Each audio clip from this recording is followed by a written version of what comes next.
formosos, pés benditos,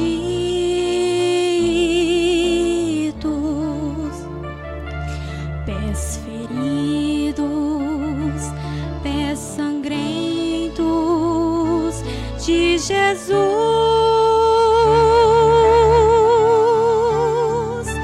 que no cume do Calvário os cravaram sobre a cruz, que tirou-me do pecado e me trouxe para a luz. Pés divinos, pés divinos, pés divinos.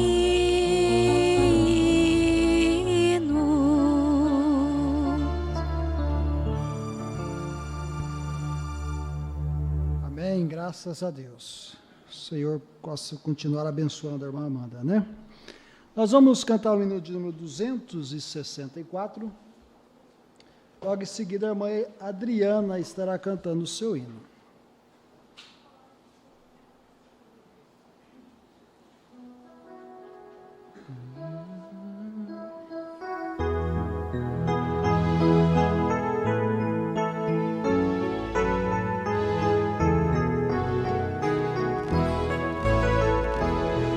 Cenário no alto do Calvário, ali estava Jesus aparecer, e o sangue que corria em sua face fez o caminho para o céu aparecer.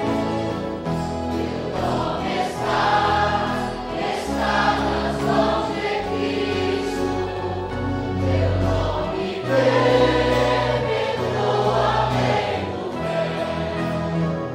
Meu nome está nas mãos de Cristo, o meu nome está escrito lá no céu.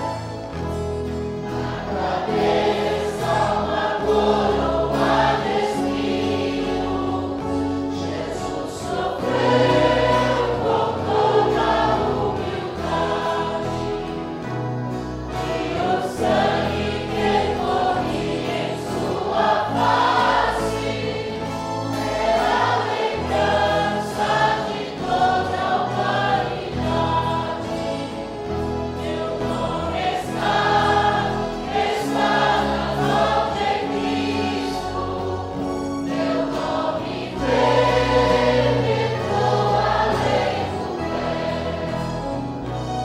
Meu nome está nas mãos de Cristo, o meu nome está escrito lá no céu.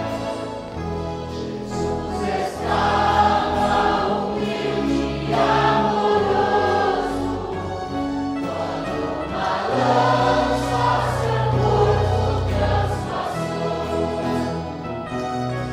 e o sangue que banhava o madeiro todos nossos pecados perdoou. Meu nome está nas mãos de Cristo, meu nome penetrou além do véu. Meu nome está nas mãos de Cristo, o meu nome está escrito lá no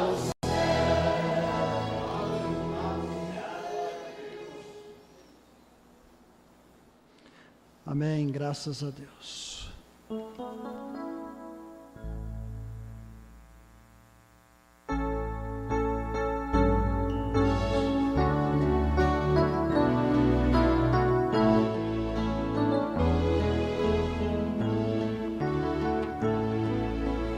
Bendito seja o Cordeiro que na cruz por nós padeceu. Bendito seja o seu sangue, que por nós ali ele verteu. Eis nesse sangue lavados, com roupas que tão alvas são, os pecadores remidos, que perante seu Deus já estão. Alvo mais que a neve, alvo mais que a neve, se neste sangue lavado, mais alvo que a neve serei. Quão espinhosa a coroa que Jesus por nós suportou. Oh, quão profundas as chagas que nos provam quanto Ele amou. Eis nestas chagas pureza para o maior pecador, pois que mais alvo que a neve, o teu sangue nos torna, Senhor. Alvo mais que a neve, alvo mais que a neve, se nesse sangue lavado, mais alvo que a neve serei.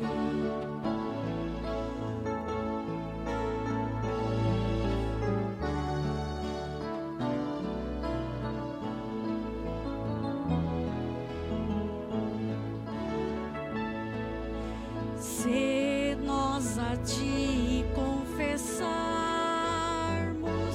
e seguirmos na tua luz, tu não somente perdoas, purificas também, ó Jesus. Sim, e de todo pecado, que maravilha de amor, pois que mais alvo que a neve, o teu sangue nos torna, Senhor. Alvo mais que a neve, alvo mais que a neve, se nesse sangue lavado, mais alvo que a neve serei. Amém, graças a Deus, aleluias. Somente crer, tudo é possível aquele que crer. Nós vamos ouvir a mensagem nesta noite e sermos mais uma vez abençoados.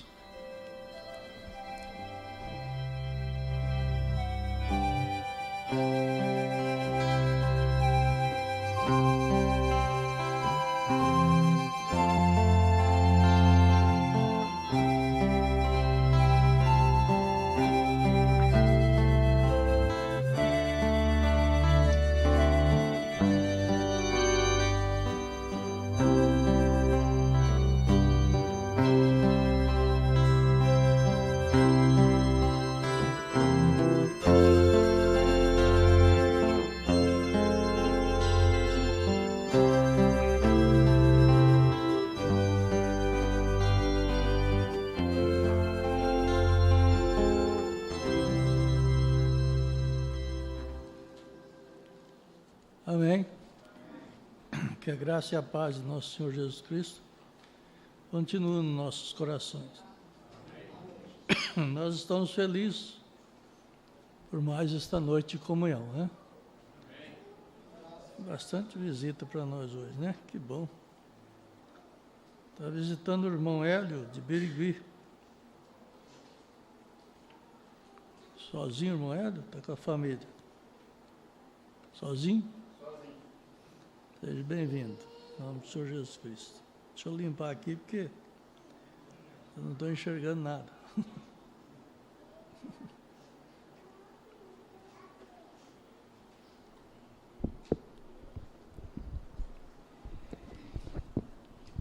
Muito bom.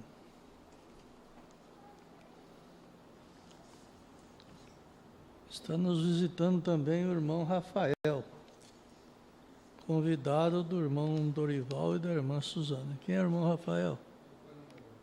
Rafael? Foi no banheiro?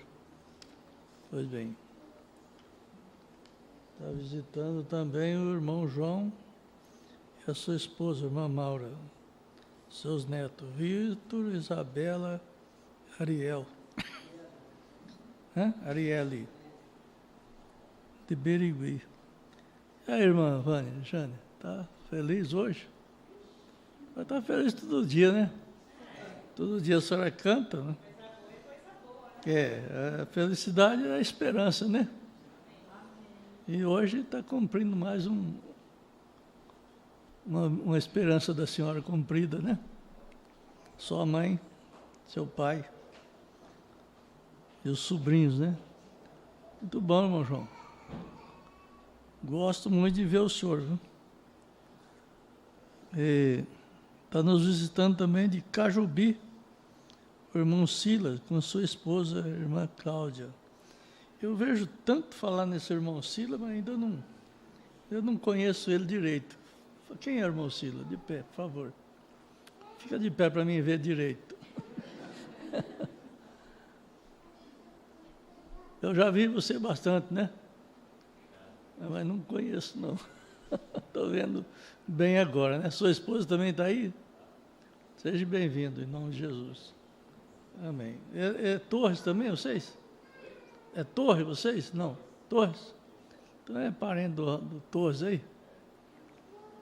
Ele fica bem quietinho, não fala nada, né? É irmão? Rapaz.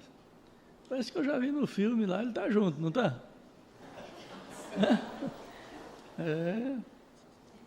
Tá vendo? Eu lembrei dele agora. Tá ótimo, né? Muito bom. Nós vamos ler o livro de São João, capítulo 13.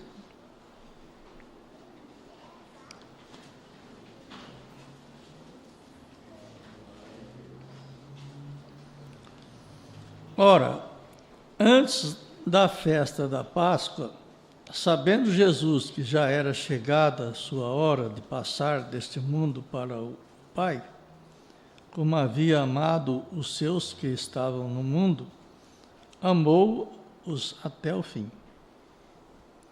E acabado a ceia, tendo já o diabo posto no coração de Judas Iscariote, filho de Simão, que o traísse, Jesus, sabendo que o Pai tinha depositado nas suas mãos todas as coisas e que havia saído de Deus e ia para Deus, levantou-se da ceia, tirou os vestidos e, tomando uma toalha, cingiu-se e depois deitou água numa bacia e começou a lavar os pés aos discípulos e a enxugá-los com a toalha com que estava cingido. E aproximou-se, pois, de Simão Pedro, que lhe disse: Senhor, tu lavas meus pés a mim?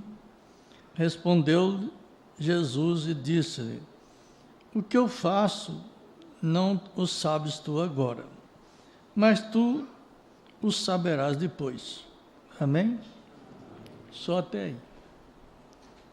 O irmão João, vem fazer essa oração, por favor. Vou aproveitar o senhor aí.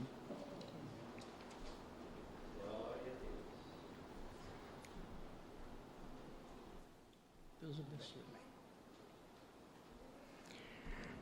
Glorioso Deus, Pai de nosso Senhor e Salvador Jesus Cristo, inclinamos as nossas faces diante de Ti. Ouvimos a leitura desta palavra tão preciosa e que o Senhor vivifica, Senhor, no profundo de nossas almas, esta verdade incontestável de todos os tempos, que é a manifestação do Teu poder através do Teu amor divino. Portanto, pedimos que cada filho, cada filha, seja grandemente abençoado através desta mensagem, no nome de Jesus Cristo. Amém. Deus abençoe. Muito bem, podeis assentar. Muito bem, nós vamos meditar na mensagem As Imagens de Cristo.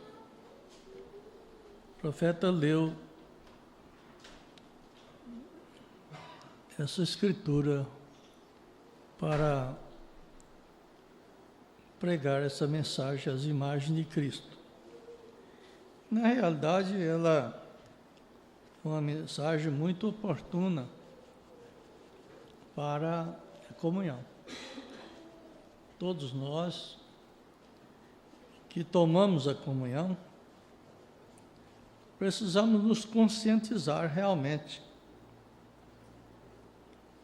o que é a comunhão, né? Senão nós ficamos sempre pessoas inocentes, né? Sem saber o que está fazendo.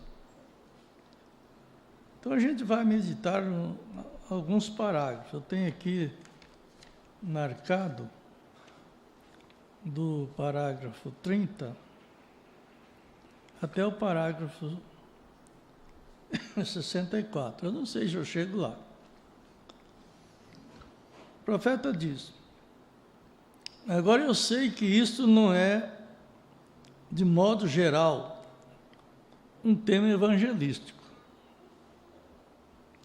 de forma alguma, mas ainda assim é um tema evangelístico, porque a igreja nunca pode evoluir até que ela saiba sobre qual fundamento ela está evoluindo. E eu creio que antes que pessoas alguma vez possa avançar ou ter fé genuína e confiável, primeiro ele tem que saber onde eles estão localizados e como se localizar depois que eles tomam uma posição. É um pouco difícil para compreender, mas não é impossível. Veja, vou repetir aqui. Eu creio que antes que pessoa alguma vez possa avançar ou ter fé genuína e confiável, primeiro eles têm que saber onde eles estão. Onde estão localizados e como se localizar depois que eles tomam posição. Creio que é essencial, pois você não pode simplesmente mergulhar precipitadamente em algo com fé, quando você não sabe onde você está mergulhando. A gente, quando era criança, observamos muito isso e teve muito problema a esse respeito. Pessoas insensatas, crianças, né, meninos, chegavam num lugar, num rio, num lago, até córrego, e mergulhava sem saber o que tinha lá no fundo. A gente viu muita morte com isso. O senhor pensa que tem água funda, bate na pedra, você só vê a bolha do sangue subir. Morre. Outros ficavam engarranchados em arame. Porque geralmente essas fazendas, eles não queriam que nadasse, moleque, porque é grupo, junta grupo de moleque, tem gado ali, o gado fica espantado, corre. Então o que eles faziam? Eles botavam arame para o moleque não nadar. E aí não botava placa nenhuma. O povo antigo era mau, né? A criança chegava e sem saber o que estava. Eu, embora não fosse um bom nadador, mas nunca pulei num lugar que eu não soubesse o que tinha lá no fundo. Sempre sondei primeiro, passava primeiro, às vezes passava varão, a gente sempre tinha varão, passava varão, para ver o que tinha. Mas morreu muitos meninos desse jeito. Até na ponte do rio morreu, morreu. Eu lembro de 3 que morreu assim. Agora, o profeta parece que faz paralelo em coisas que dá para a gente imaginar o que é. Você tem que imaginar o que é que ele está falando. Que paralelo é esse? Quer dizer, nós estamos falando aí do rio, mas ele está falando da fé. Você mergulhar numa fé sem saber o que você está fazendo, sem saber o que tem que fundamento tem naquela igreja, naquela religião. Tem pessoas que não conhecem nem o fundamento da religião dele. Tem pessoas que estão há 40 anos numa religião e não conhecem o fundamento da religião dele. Uma vez eu falei para um religioso, vocês crê na Trindade? Ele falou, não crê. Nunca vi falar isso na igreja. Eu falei, mas dá o seu inário lá. Ele deu o inário, eu falei, pois é porque você não lê nem o inário, quanto mais a Bíblia. Eu sou meio mal criado. Mal educado, né? Criado eu fui bem. Mal educado. Você não lê nem o inário, rapaz, quanto mais a Bíblia. Mas como está? Lê aqui. Lá está escrito, nós cremos, é o credo.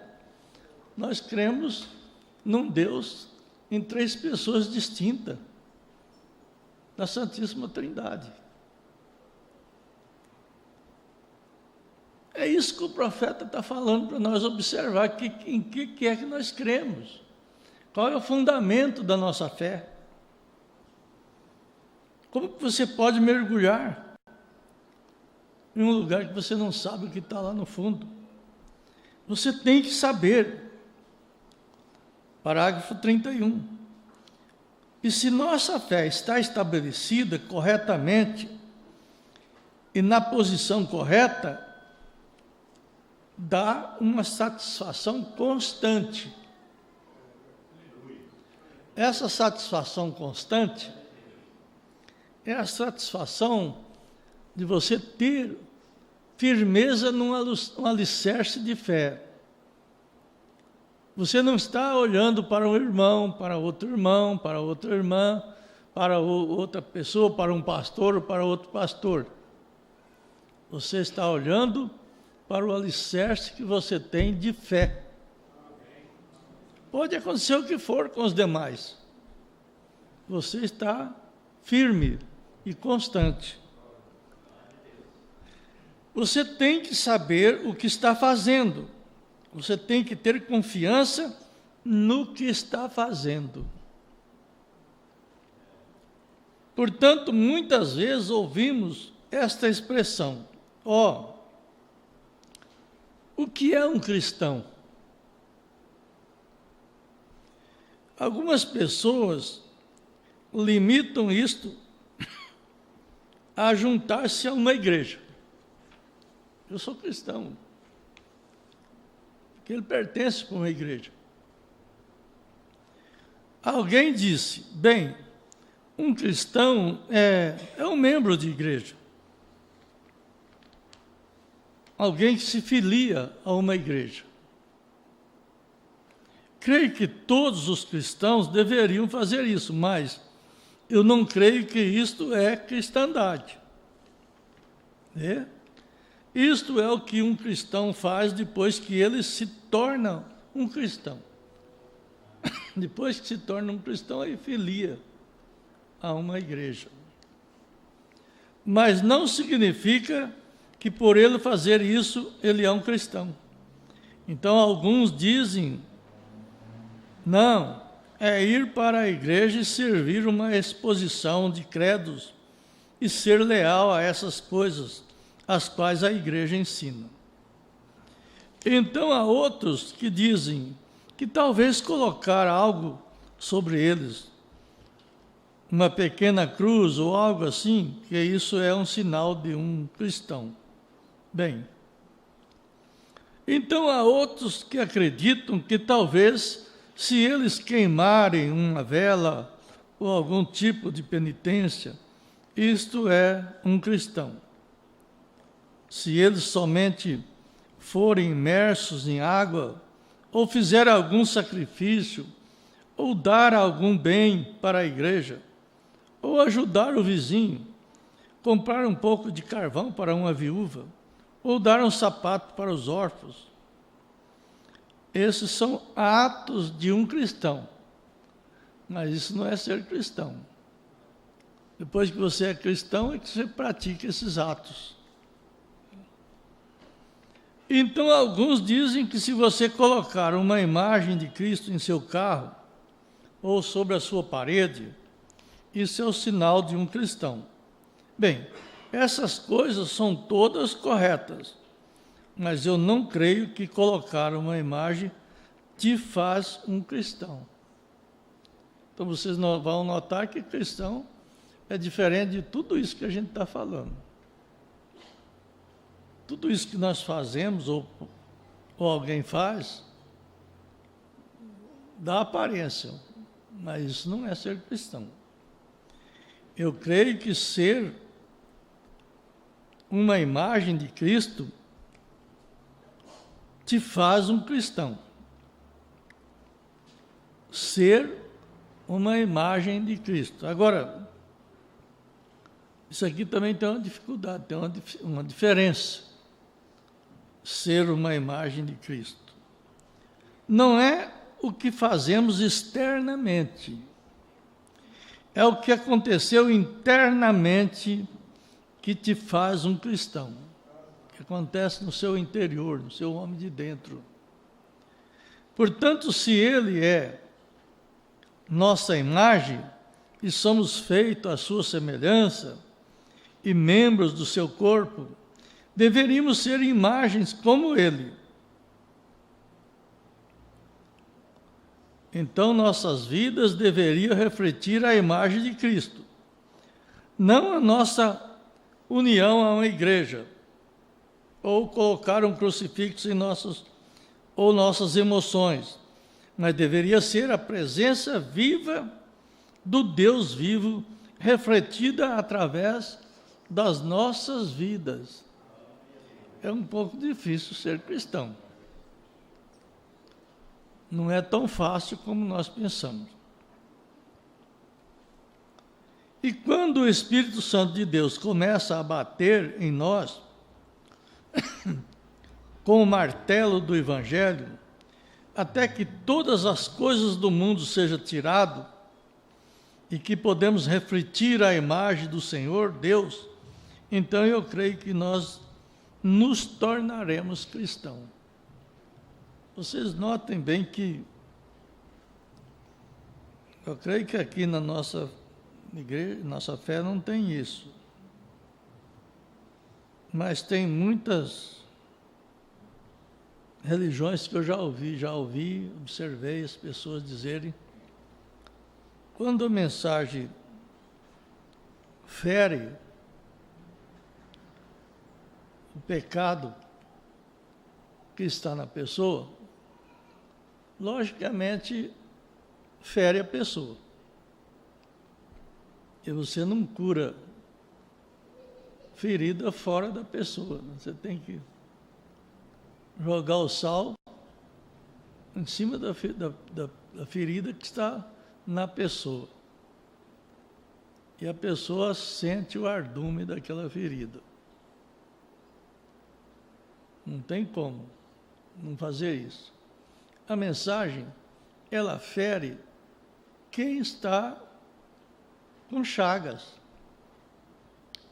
quem está com ferida, quem está ferido. Então ela fere, porque ela é um bálsamo. Ela cura, mas para curar tem que arder. Você não cura sem arder. Então, o profeta mostra aqui uma coisa já conhecida nosso, sobre o ouro. Que os antigos limpavam o ouro com pancadas. Hoje eles têm outro tipo, né, de coisa. Mas eles batiam o ouro virgem, batia ele até a pessoa sair todas as escórias e a pessoa vê a imagem dele ali naquele ouro. Então estava perfeito. Aí o profeta mostra que Deus age assim com nós. Ele pega nós no mundo e vai batendo. E vai batendo. Enquanto ele não vê a imagem dele em nós, ele não para de bater em nós. Quando a imagem dele está refletida em nós, ou quando nós refletimos a imagem dele, então você espera que você vai para o cemitério ou para o rapto. Né? Que enquanto nós não tiver o rapto, nós vamos lá para o cemitério. Esperar a ressurreição, né? O cemitério não é o fim do eleito. O cemitério é o fim do ímpio. É do eleito, não. Nós estamos esperando a primeira ressurreição. E, esperando a primeira ressurreição, se vier o rapto, nós nem vai passar pela morte. Seremos transformados, num abrir e fechar de olhos, seremos tomados. Isto é, quando aquele Cristo que reflete em nós dará o poder da ressurreição. Então, veja bem, cristão significa ser como Cristo, ou refleti-lo. Agora, não significa que temos que deixar uma barba comprida, crescer, como os artistas retratam de Jesus. E também não significa que devemos deixar o cabelo crescer, como os artistas o retratam, ou usar manto como ele usava, pois estamos vivendo num outro dia. Não temos que ser assim, necessariamente, para refletir sua imagem física, mas nós devemos, em nossas almas, refletir a sua imagem espiritual, sua forma de vida. Eu não creio que um cristão consiste de juntar-se às igrejas ou credos. Eu creio que isto é um reflexo de Jesus Cristo em um ser humano, pois somos seus membros, os membros de seu corpo, e carregamos sua imagem, diz as Escrituras. No parágrafo 50, o profeta faz uma interrogação. Que tipo de imagem era ele? Ele não veio para ser alguém grandioso. Veja como que nós vamos cair agora na armadilha da palavra, né? Veja bem. Ele não veio para ser alguém grandioso. Mesmo assim ele foi. Mas ele veio como um servo, a servir. Ele veio não para ser ministrado, mas para ministrar. Nosso tema, esta noite, reflete o que ele era. Isso é o que fez dele grandioso. Na minha opinião, diz o profeta, mesmo sendo o próprio Deus da eternidade, o próprio Deus que o criou, os céus e a terra, quando veio aqui, tomou a posição mais baixa. O trabalho menos desejado que alguém poderia ter, que ele era que era um lavador de pés dos outros. Bom, Pedro não dava para entender isso. Muito embora Pedro, sendo uma pessoa pobre, né? Sem vaidade, como ele era, até acredito que o nível que Pedro tinha, na minha opinião, não dava para distinguir o nível de um lavador de pés. Não sei se vocês compreendem isso. O lavador de pé era o emprego mais baixo que tinha, mais sujo, mais baixo. Era o que ganhava menos. Vamos supor, aquele que não tem nenhum emprego, não acha emprego de jeito nenhum, ele se jogava a lavar os pés dos outros. E o Pedro não tinha classe também. Você, quando não tem classe, você não mede, você não vê a inferioridade dos outros. Dá para entender isso? Só se você tiver um bom grau de classe, aí você vê que o outro que lá não tem inteligência nenhuma. Olha o que ele faz. Não sabe fazer nada. Então, é mais ou menos assim que Pedro achou difícil lavar os pés de Jesus. Não entendi, que Jesus mostrou para Pedro que ele não sabia o que ele estava fazendo agora, mas que ele iria entender. Pedro ficou curioso com aquilo. Como que ele vai fazer uma coisa dessa? Eu lavar os pés dele? Ou ele me lavar os pés? Até em Pedro lavar os pés de Jesus seria um bom nível. Mas Jesus lavar os pés de Pedro é que ele não aceitou.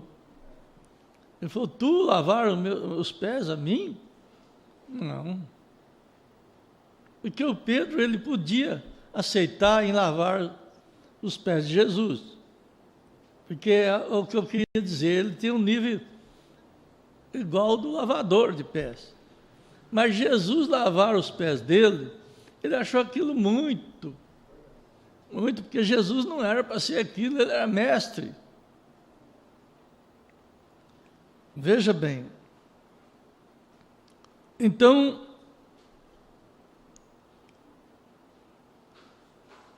nós notamos que aquele trabalho era o menos desejado.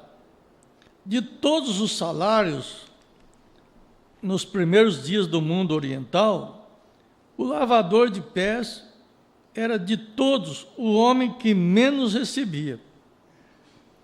Pois naqueles dias os animais passavam pelas estradas e pelas vias secundárias, e eles caminhavam por ali, e por toda a estrada fedia muito. Por toda a estrada onde os animais estavam. E o pó subia e impregnava nas pernas e seus pés, e era um cheiro bem horrível. Então era uma profissão mesmo, só que os mais baixos pegavam. Né? Vocês estão vendo a qualificação da profissão que era. E assim que alguém vinha visitar o outro, ele não podia entrar daquela maneira. Ele cheirava mal, do fedor da estrada e da poeira, como é perto do estábulo. Então a primeira coisa que ele fazia, ele tinha um lugar, um quarto, uma recepção, E o homem que menos ganhava naquele lugar, como um escravo, ficava lá para lavar os pés desse convidado que vinha. E dava-lhe a ele outro par de sapatos para que ele colocasse e as colocava nele. Então ele era ungido, então com óleo, e ele podia entrar no seu lugar de convidado. Você nota bem como isso cai. Nós começamos até a entender por que nós lavamos os pés uns dos outros. Quando você lava os pés do irmão, você é bem baixo. Você é lá embaixo. Eu sou bem baixo. Mas quando você é lavado, aquele que te lavou está lá embaixo. É uma gangorra. Né? Tem gente, acho que todo mundo sabe que é gangorra, né? Quando um está em cima, o outro está embaixo. Quando o outro está em cima, o outro está embaixo. Ninguém pode falar um do outro, todo mundo fica igual. Porque você toma o lugar do servo e toma o lugar do convidado. O servo é o que lava o pé. O convidado é o que veio. Mas dali a pouco o convidado se transforma em servo e você de convidado. Coisa certa que Jesus ensinou, né? Que bom, né? Ninguém é mais do que ninguém. Todo mundo igualzinho. A ponto de ir lá naquelas festas das bodas, eu acho que parece que até hoje ainda tem algum lugar que usa isso. Todo mundo usava um manto. Quer dizer, então não tinha aquele negócio de querer ser roupa melhor do que o outro. Não vou comprar, eu só tenho esse vestido, ou eu tenho 10, mas eu já fui com esses 10, agora eu quero o 11, né? Ou o 20, tem gente que tem até 30. Eu quero ir mais, E se alguém chegar lá, eu já ouvi essas murmurações, e ver outra pessoa com uma roupa igual, mas fica bravo, mas fica nervoso. Que coisa, tinha que comprar igual o meu. Que vaidade, né? Que orgulho, que querer ser mais do que os outros. Como é assim o mundo, né? Já vi isso muito. Quando eu trabalhava de pintor, quem manda mais na casa desse sentido é as mulheres. As mulheres me chamavam e falavam para mim, eu quero uma cor que ninguém tem. Então, como eu estudei arte, e eu entendo de cor, do jeito que você pensar, eu entendo, eu olhava nas vestes dela, da qual ela usava mais. As mulheres, na sexta-feira, para o sábado e domingo, elas usam as roupas que elas mais gostam. Na segunda-feira, elas põem qualquer uma. Isso é psicologia.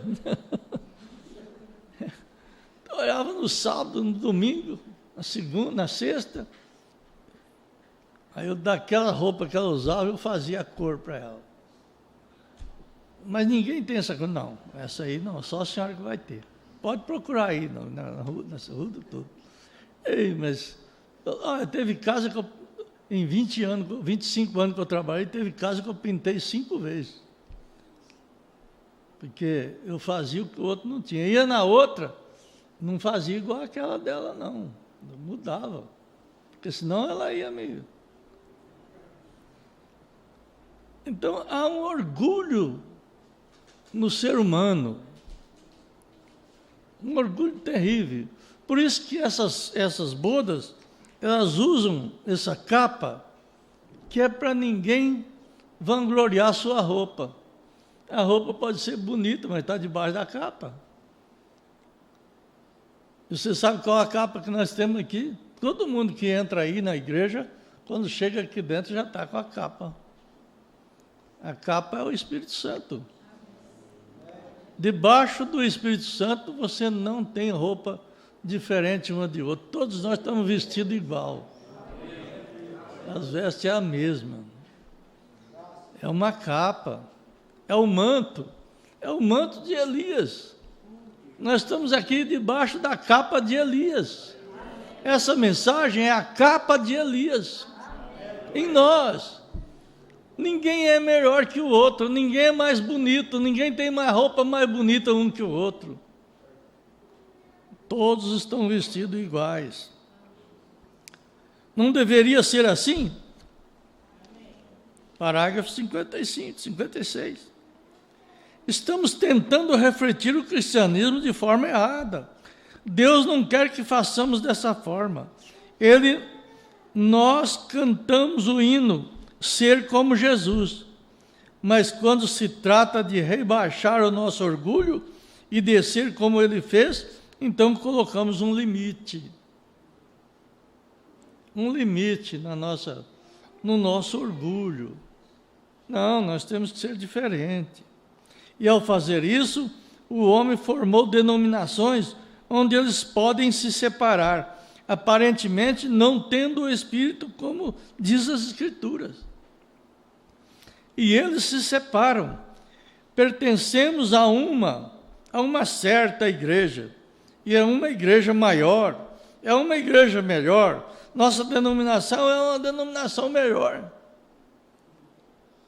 Tem pessoas que, em certas igrejas, eles não têm coragem de ir, porque não tem roupa suficiente para ir. E tem alguma denominação que, quando sabe que você tem pouca roupa, ele vai lá e arruma e te dá a roupa, enche o seu guarda-roupa para você ir na igreja bem vestido. Se entrar um mendigo, eu não sei o que eles fazem. Isso não é agir como Jesus. Isso não reflete seu amor, é sua personalidade. Ele veio ao mais baixo, à prostituta, ao mendigo, ao vagabundo, e desceu lá na poeira com eles. Essa é a vida cristã. Difícil, não? É difícil. É assim que deveria ser, refleti-lo dessa forma. Eu sei que as pessoas dizem, esses dias são passados. Não são. Se Cristo continua sendo Cristo, se seu Espírito ainda é o Espírito Santo, que estava nele e estiver em você, isso te fará tomar essa posição também, mesma coisa. No parágrafo 60, mas hoje tentamos pensar que somos diferentes. Como isso está distante da sua oração quando ele orou, para que todos soubessem que nós éramos seus discípulos quando amássemos uns aos outros. E ao invés disso, nós nos preocupamos com a vida dos outros. É outro ponto. Outro ponto difícil da igreja se enquadrar a isso, né? Parece que nós temos muita dificuldade para sujeitar o Espírito Santo. Porque você vê que parece que os olhos, não digo de todos, mas de alguns irmãos, está na falha do outro. Parece que vive procurando falhas para falar contra aquela pessoa que está falhando. E é isso que o profeta diz. nós nos preocuparmos com a vida dos outros. Cada um de nós somos responsáveis pela nossa vida através da nossa fé.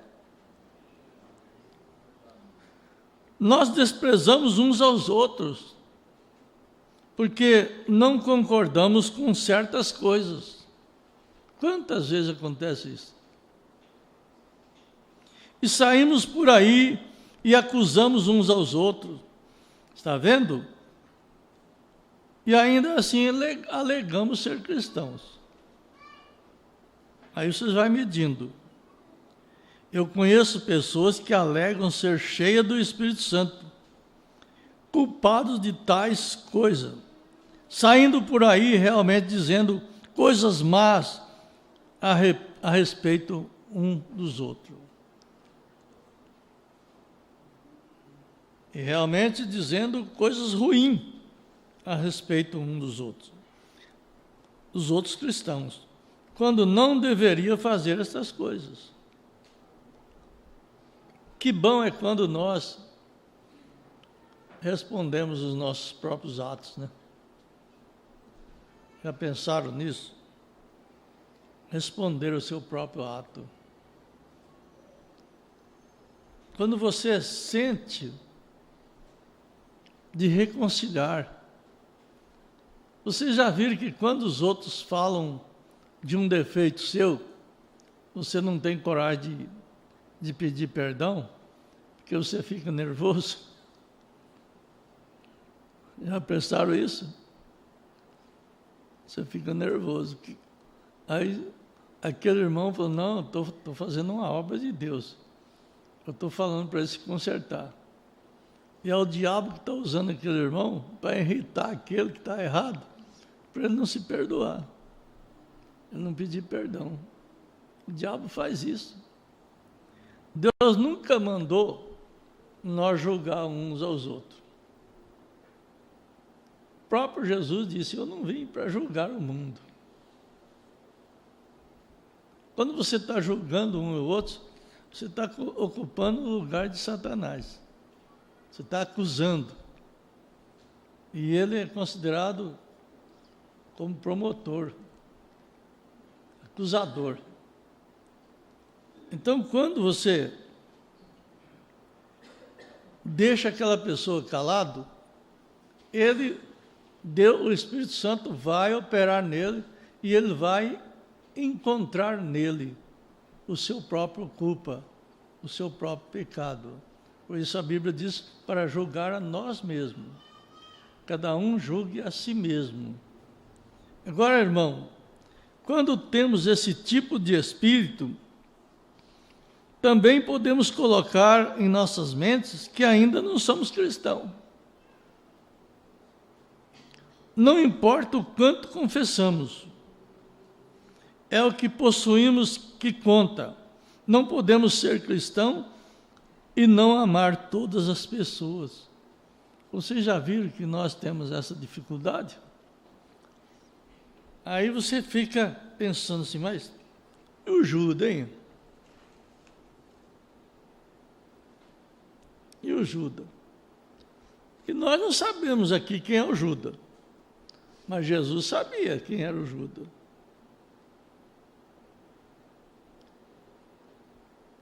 E Jesus chamou ele de amigo ali na mesa.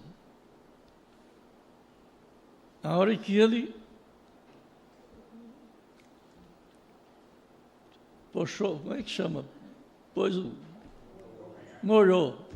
A hora que ele molhou, eu tenho a língua italiana, ainda está em mim. O italiano fala pochó.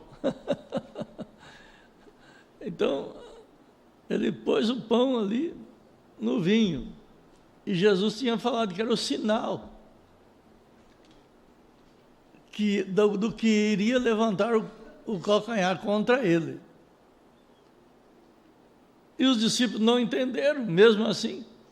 Você viu que os discípulos não eram falador? Quanta nota que Judas deu. Que eles podiam alvoroçar, falar, esse homem não é nosso irmão. Esse homem não é cristão. Ele reprovou Jesus várias vezes, o Judas.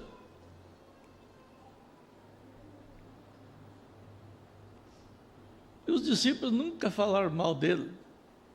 E Jesus ali naquela hora falou assim: amigo, amigo? Você é meu amigo? Do jeito que você anda fazendo comigo, você é meu amigo?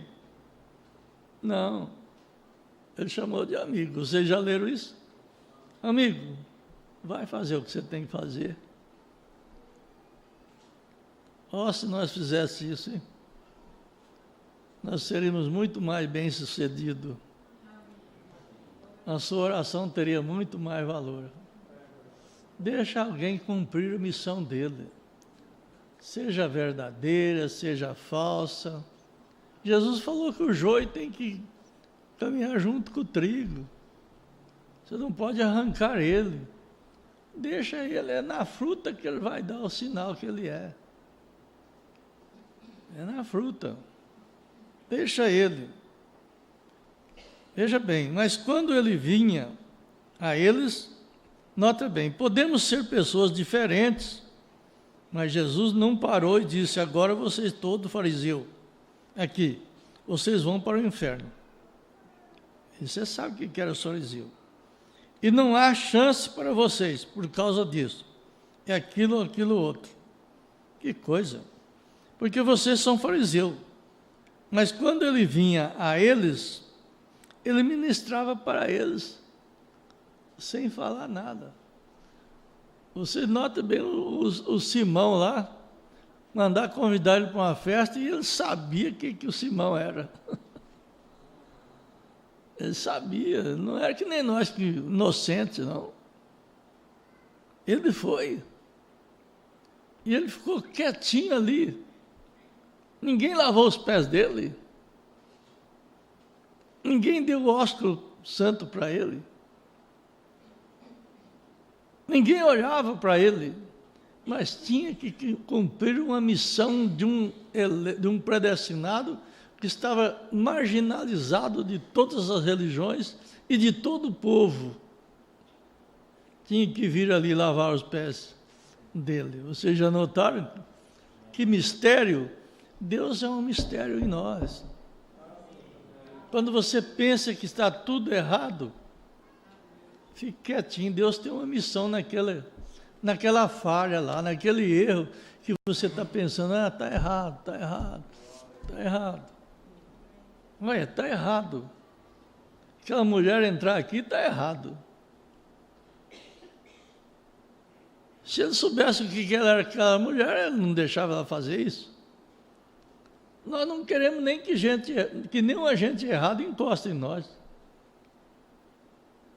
Nós corremos das pessoas sujas, das pessoas erradas, das pessoas atrapalhadas.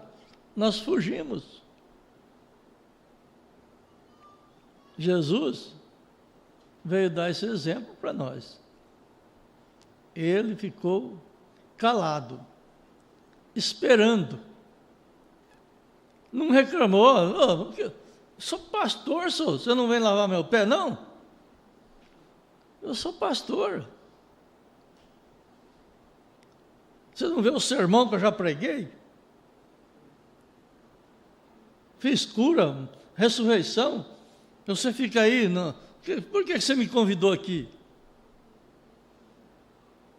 Não, caladinho, esperando Deus cumprir a missão que tinha que ser cumprida nele. Eu admiro muito isso.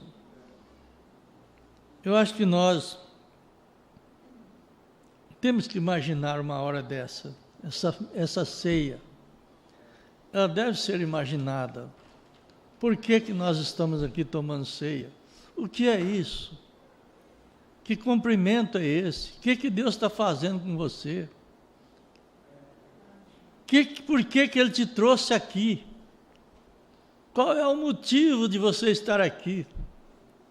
Tem alguma coisa? Talvez você não está esperando. Mas pense bem.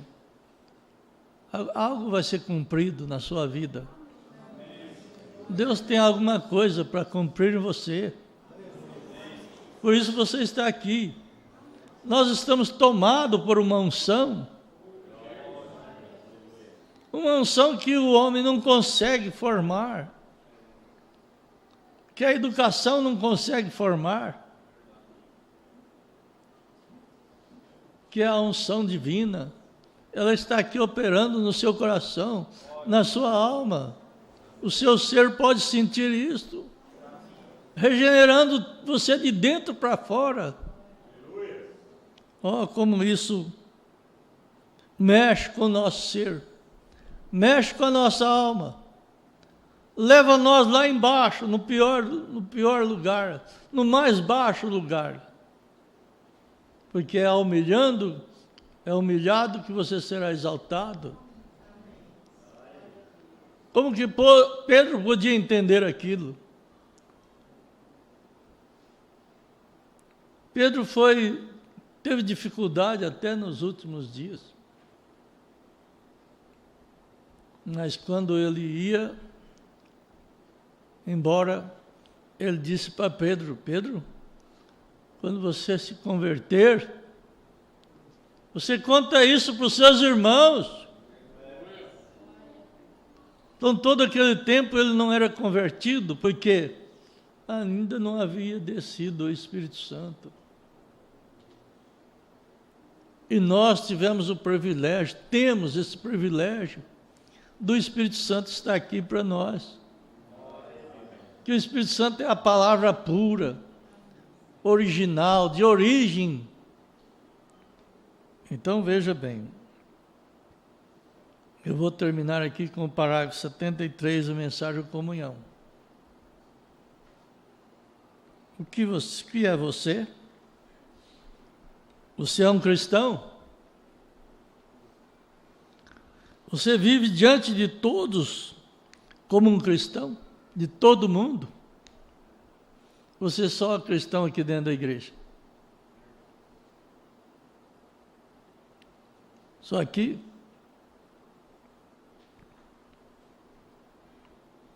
Se você tomar isso e não viver como um cristão, você não está discernindo o corpo do Senhor.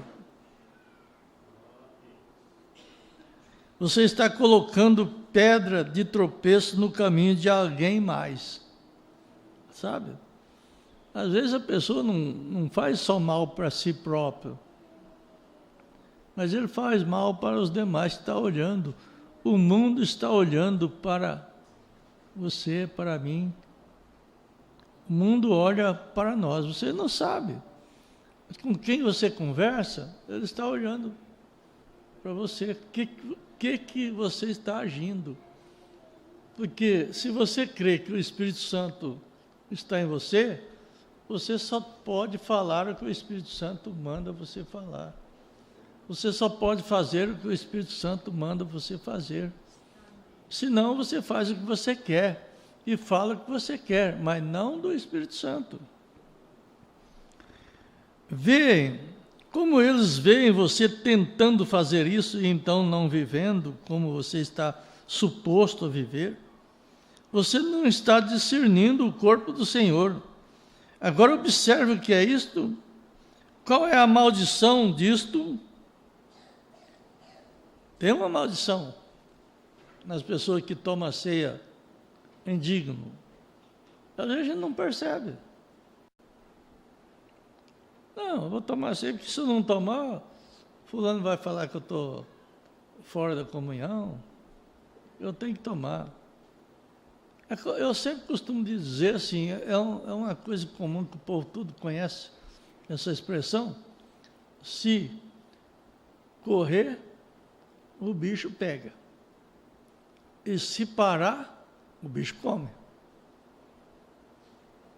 No mato era isso. Não tomar a ceia, não tem parte com Deus, com Jesus. Aquele que não toma, não tem parte comigo. Aquele que toma indigno, é culpado do meu sangue. Qual dos dois que é melhor? não tomar e não ter parte com Jesus? É bom? Se for bom, pode tomar. Pode ficar sem tomar. Não toma, não. Se você achar que é bom. Não ter parte com ele. Aí eu pergunto por que você veio aqui, então?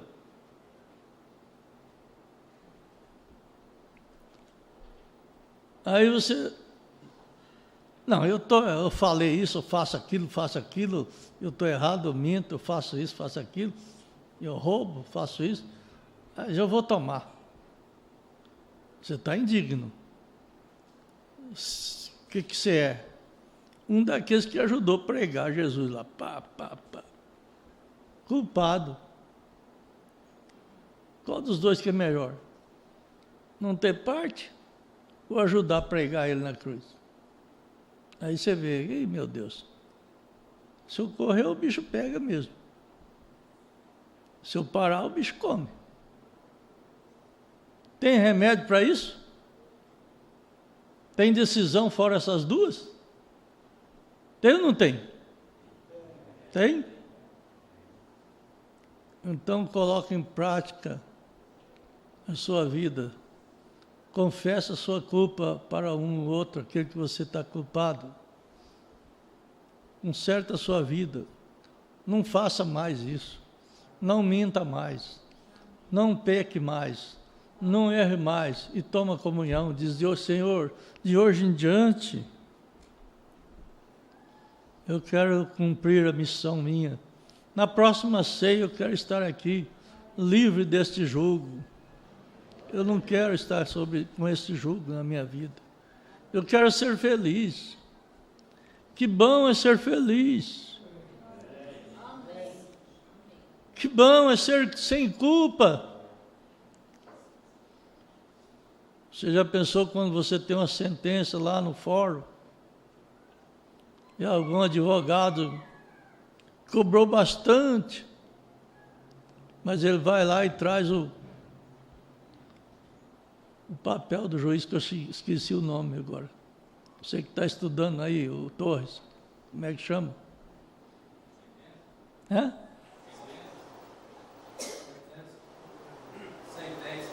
Pendência?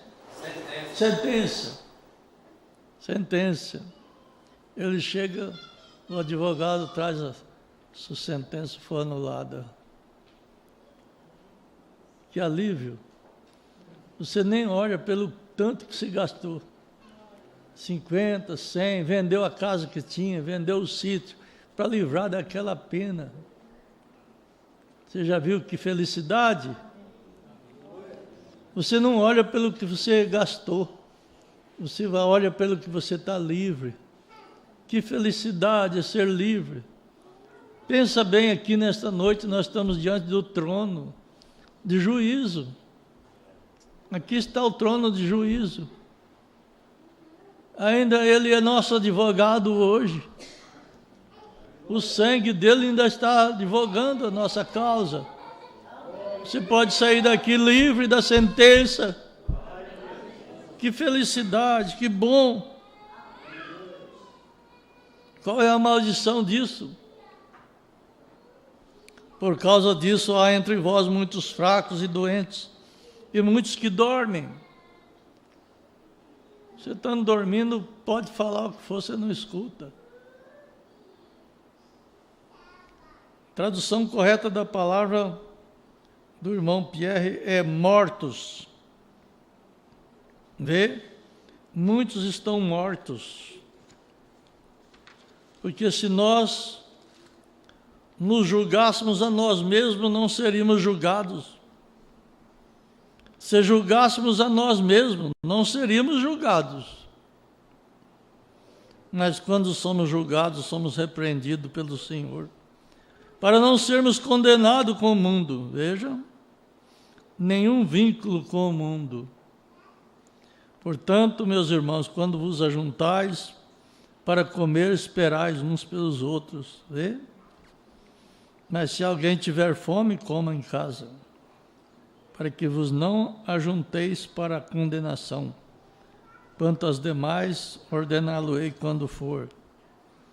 Agora, em outras palavras, não venha apenas para tomar, tomar a ceia como eu disse há pouco, sobre como o judeu, o seu sacrifício. Isto foi maravilhoso, foi dado por Deus, mas chegou a um ponto onde eles não o faziam com sinceridade. Onde diz ali que a mesa deles estava cheia de vômitos. E às vezes nós interpretamos essa palavra um pouco diferente. Ela estava cheia de vômito porque você confessa uma falha, um pecado, pede perdão a Deus e vai embora. E esse mês que vem com o mesmo pecado. Você continua fazendo a mesma coisa. Quer dizer, é como o cão, que vomita e vai lá e come de novo o vômito. E a mesa deles estava cheia porque eles confessavam e depois pecavam tudo outra vez, mesma coisa. Todo ano fazia o mesmo sacrifício. Nós precisamos prestar muita atenção nisso. Quando você diz, eu não vou fazer mais tal coisa, você não vai fazer mesmo. Procura amar aqueles que te aborrecem. Aquilo apenas se tornou um mau cheiro no nariz de Deus. Agora, a mesma coisa é por nossa vinda para tomarmos a ceia do Senhor, pois nós devemos vir sabendo o que estamos dizendo, fazendo. Exatamente quando você entra na água para ser batizado no nome de Jesus Cristo. Você sabe o que você está fazendo. Você está declarando para a igreja o que Deus tem colocado em você. Amém? Creio que vocês estão cientes. Nós já somos crentes maduros, mas sempre tem algumas pessoas novas na igreja. E nós precisamos aprender tais coisas. Isto foi já uma leitura da Bíblia. Nós lemos o lava-pés e já é uma escritura bíblica. Muito bem, a irmã Carla deseja apresentar um hino. Vitória nos dará no final agora, depois da palavra, é isso, irmã Carla? Agora? É? Final do culto agora? Ah, final do culto. Muito bem. Aqui parece que está tropeçando aqui, né? O que tem aqui? É? Não, mas tem que puxar um pouco? Ah, sei. Muito bem, está aqui o pastor Cleves em Neves Paulista, João Carlos e Ellen em Uberlândia, Minas Gerais, irmã Helena Faria em Guariba, São Paulo, pastor José Santana e esposa em Terra Roxa, São Paulo, irmão Denilson, Marciana, Esther e Ruth, Amazonas,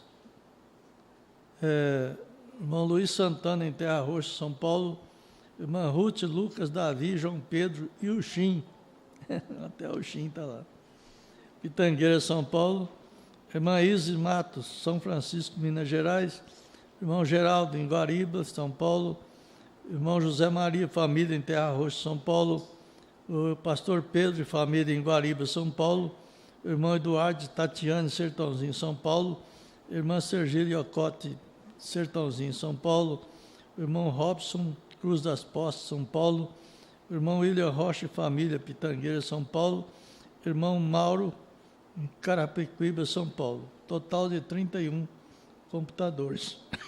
Deus os abençoe com todas as bênçãos celestiais. Nós agradecemos a Deus por isso. Vamos orar. Cada pessoa reconheça a palavra que foi colocada no seu coração. Senhor Jesus, nós sentimos firmados, porque sabemos onde estamos alicerçados. O estandarte do qual nós estamos é firme, é forte, é profundo, porque busca a profundidade das Escrituras e alturas dos céus. Em nome do Senhor, nós clamamos por isso. Que o Senhor continue abençoando os visitantes que tiveram, que o Senhor dê essas bênçãos da palavra no coração deles, que eles possam sentir responsáveis nos lugares que eles tomam a ceia, nos lugares que eles congregam. Nós pedimos isso em nome do Senhor Jesus Cristo. cura as nossas enfermidades, soluciona os nossos problemas, que são tantos. Por isso nós pedimos, em nome do Senhor Jesus Cristo, dê recurso necessário para cada um de nós, no seu santo nome. Amém, Jesus. Amém. Deus abençoe a todos. Amém.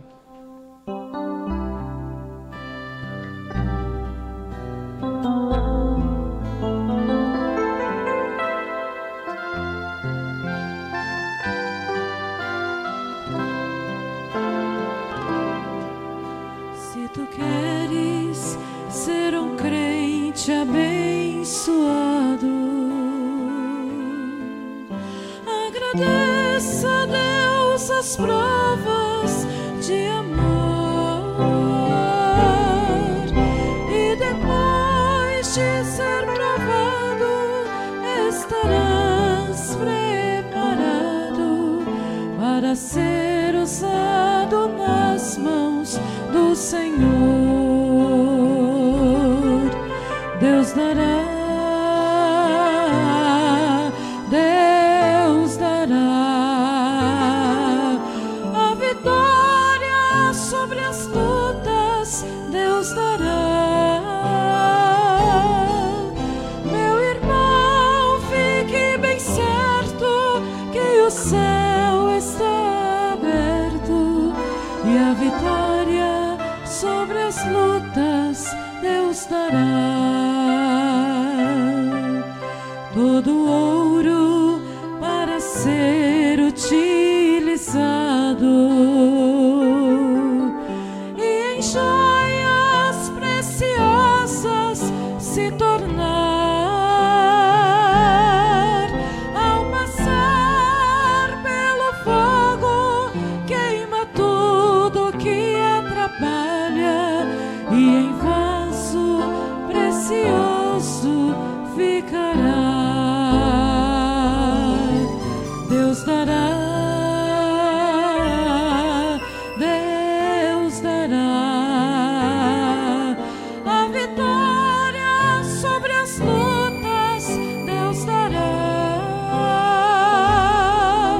Meu irmão, fique bem certo que o céu está aberto e a vitória sobre as lutas Deus dará.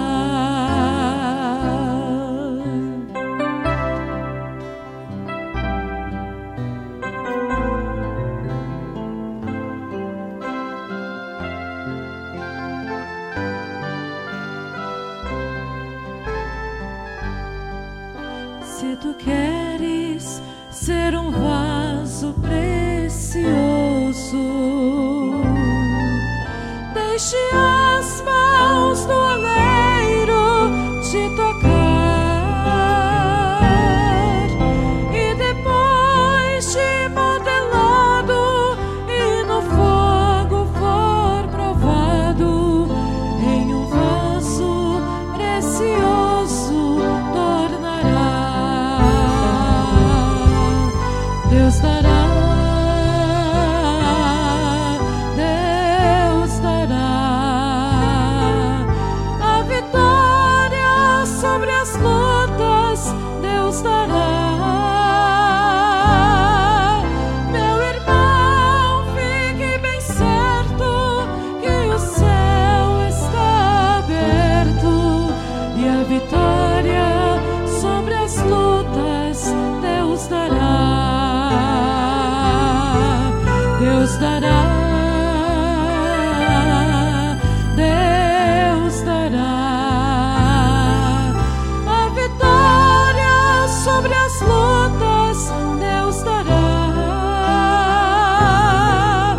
Meu irmão, fique bem certo que o céu está aberto e a vitória sobre as lutas Deus dará.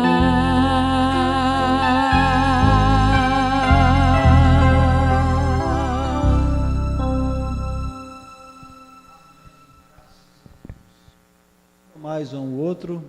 e amanhã às 8h30 nós temos a escola dominical.